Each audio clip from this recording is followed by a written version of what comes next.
24 ತಾರೀಕು ಒಂದಿನ ಮುಂಚೆನೂ ಬರ್ತೇನೆ.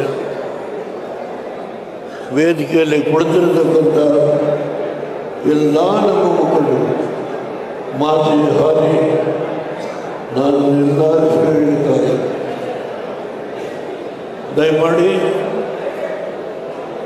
24 ಶನಿವಾರ 1 ಗಂಟೆಗೆ ಸಭೆ ಶುರು ಮಾಡೋಣ. ನಾವು 12 ಗಂಟೆ ಒಳಗೆ ಸಭೆ ಎಲ್ಲ ಕಡೆ ವ್ಯವಸ್ಥೆ ಆಗಿದೆ. ಈ ಜಿಲ್ಲೆಯ ಮಹಾನ್ ಜಿಲ್ಲೆ. ಯಾವ ದೇವೇಗೌಡ ಇವತ್ತು 93ನೇ ವಯಸ್ಸಿನಲ್ಲೂ ಪಾರ್ಲಿಮೆಂಟಲ್ಲಿ ಮುಂದಿನ ಟೇಬಲನ್ನು ಹಿಡಿದು ನನ್ನ ನಾಡಿಗೆ ಆಗಿರೋ ಅನ್ಯಾಯವನ್ನು ಸರಿಪಡಿಸಬೇಕು ಅಂತ ಹೇಳಿ ಹೋರಾಟ ಮಾಡ್ತೀನಿ. ಆ ದೇವೇಗೌಡ ಬದುಕಿರುವಾಗ ಈ ಕರ್ನಾಟಕದಲ್ಲಿ ಈ ಪರಸ್ಪರ ಇಬ್ಬರು ರಾಜಕೀಯ ಮುಖಂಡರುಗಳು ಕರ್ನಾಟಕದಲ್ಲಿ ಯಾವ ರೀತಿ ಅಧಿಕಾರದ ಬಗ್ಗೆ ನಡೀತಾ ಇದೆ ಚರ್ಚೆ, ನಾನು ಅದರ ಬಗ್ಗೆ ವ್ಯಾಖ್ಯಾನ ಮಾಡಲ್ಲ. 2 ವರ್ಷ ಇರ್ತಾರೋ ಏನಾಗುತ್ತೋ ನನಗೆ ಸಂಬಂಧ ಇದೆ. ಆದರೆ ಒಂದು ಮಾತನ್ನು ಹೇಳ್ತಾನೆ,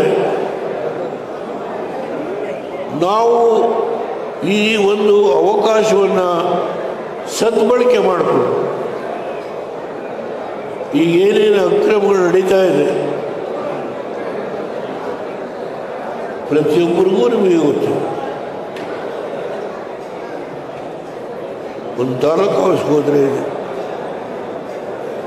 ಜಿಲ್ಲಾ ಕಚೇರಿಗೆ ಹೋದರೆ, ಎಕ್ಸಿಕ್ಯೂಟಿವ್ ಆಫೀಸ್ಗೆ ಹೋದರೆ, ಎಲ್ಲಿ ಏನು ನಡೀತಾ ಇದೆ ತಲೆ ತಗ್ಗಿಸ್ಕೊಳ್ಬೇಕು. ಯಾಕಂದರೆ ಅವರು ಅಲ್ಲಿ ವ್ಯವಸ್ಥೆ ಮಾಡಿ ಬಂದಿರ್ತಾರೆ. ಅದರಿಂದ ಅವ್ರ ಬಗ್ಗೆ ನಾನು ದೂರಲ್ಲ.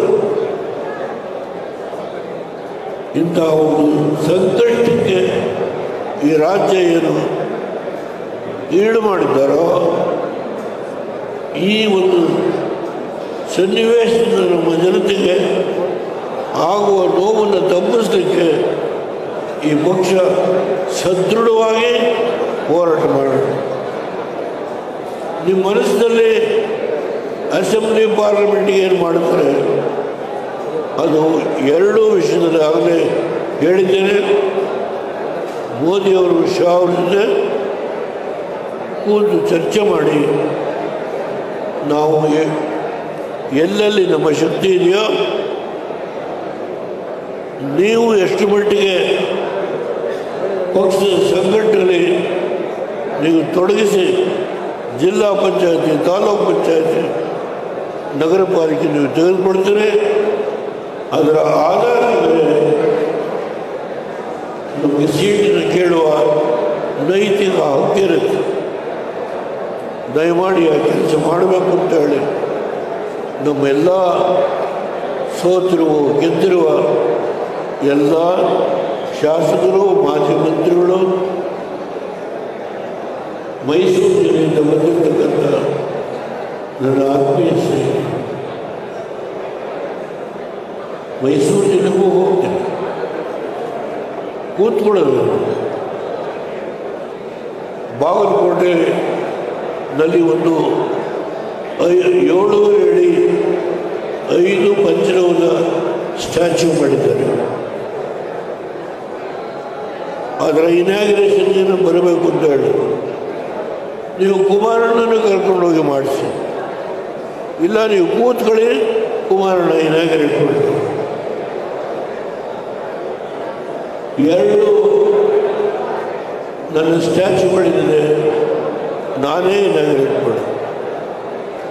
3ನೇದು ಬಾಗಲಕೋಟೆಯಲ್ಲಿ ಕುಮಾರಣ್ಣ ಕೈಲಿ ಮಾಡಿಸಿ ಅಂತ ಹೇಳಿದ್ದೇನೆ.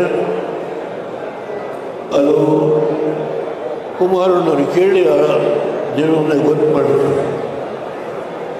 ಬರೀ ಹಾಸನ ಜಿಲ್ಲೆ 2 ಜಿಲ್ಲೆಗೆ ದೇವೇಗೌಡರು ಇರ್ತಕ್ಕಂಥ ಈ ಜಿಲ್ಲೆಯಲ್ಲಿ ರೇವಣ್ಣ ಶಕ್ತಿಯನ್ನು ಮುಗಿಸಲೇಬೇಕು ಅಂತ ಹೇಳಿ ಎಷ್ಟೊಂದು ನೋವನ್ನು ಕೊಟ್ಟಿದ್ದಾರೆ.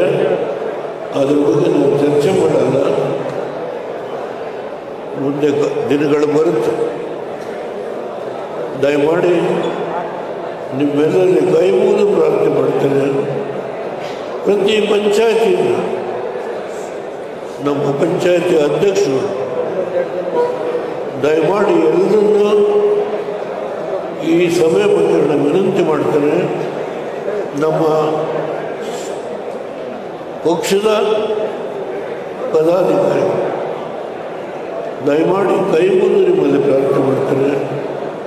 22 ತಾರೀಕು ನಡೆಯುವ ಸಭೆ ಹಿಂದೆಂದೂ ನಡೆಯದೇ ಇರತಕ್ಕಂಥ ಆ ಮೇಲ್ಮಟ್ಟದ ಸಭೆಯನ್ನು ನಾವು ಮಾಡಿ ರಾಷ್ಟ್ರಕ್ಕೆ ಕರ್ನಾಟಕದಲ್ಲಿ ದೇವೇಗೌಡರ ಹುಟ್ಟಿದ ಊರಿನಲ್ಲಿ ಆ ಜಿಲ್ಲೆಯಲ್ಲಿ ಏನು ಕಾಂಗ್ರೆಸ್ನಿರುವ ನರ್ತನ ಮಾಡಿದ್ದಾರೆ ಅದಕ್ಕೆ ಪ್ರತಿಯಾಗಿ ಉತ್ತರ ಕೊಡೋಣ ಅನ್ನೋ ಮಾತನ್ನು ನಿಮ್ಮ ಎಲ್ಲರಲ್ಲೂ ವಿನಂತಿ ಮಾಡಿ ಮಾಧ್ಯಮದ ಸ್ನೇಹಿತರಲ್ಲಿ ಕೈ ಮುಗಿದು ಪ್ರಾರ್ಥನೆ ಮಾಡಿ ನನ್ನ ಮಾತನ್ನು ಮುಗಿಸ್ತೇನೆ.